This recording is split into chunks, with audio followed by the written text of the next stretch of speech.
Hi, it's Steve. Today we'd like to show you how to change the drive belt on your front load washer. It's a really easy job. Let me show you how we do it. Now, to do this repair, the first thing we'll need to do is to disconnect power to the washer. So we're simply going to unplug it.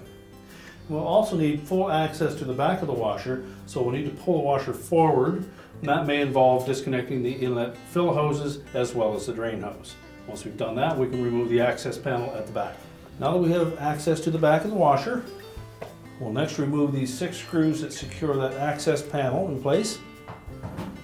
They'll either be a number 2 Phillips or a number 2 square head screw.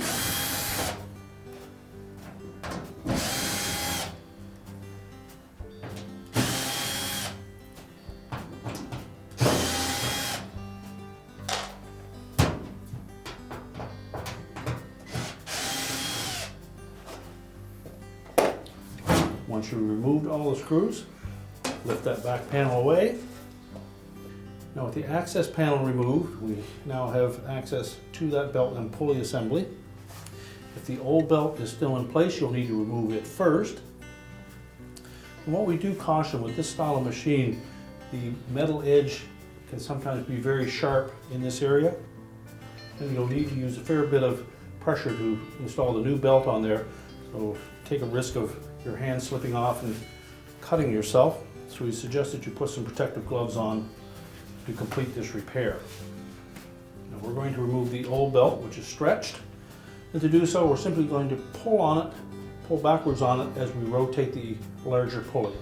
That will allow the belt to ride off of the bigger pulley, and then it'll drop off the small motor pulley.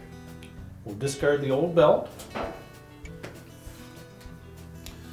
You'll note that the grooves on the belt are less in number than there are grooves on the motor pulley. So we're going to begin by centering that belt on the motor pulley, and then we'll just lay the groove side of the belt onto the drum pulley. Rotate the pulley until the belt starts to come up tight. Verify that it is sitting firmly in the grooves on the motor pulley, and then we're going to rotate it around while holding pressure, keeping the belt flat on that large pulley.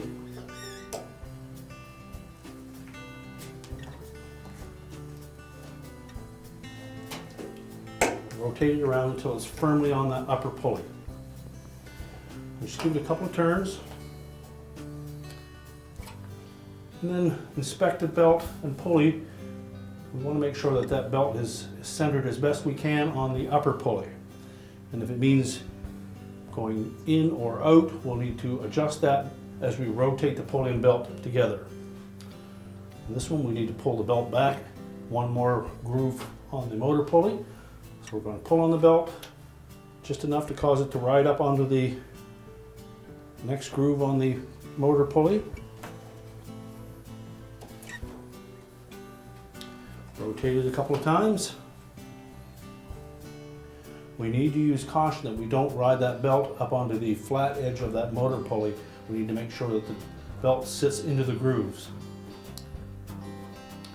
And we have it all the way back on the motor pulley. We're not quite centered, but we're as close as we can get without running that belt up onto the flat part of the motor pulley. So now we're ready to put the access panel back in place.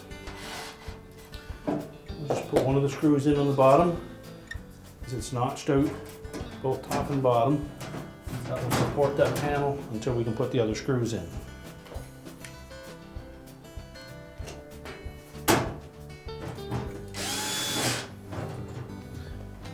Make sure all the screws are tight.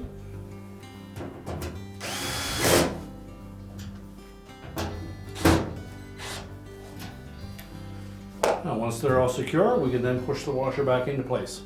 We're now ready to reconnect the power, and your repair is complete.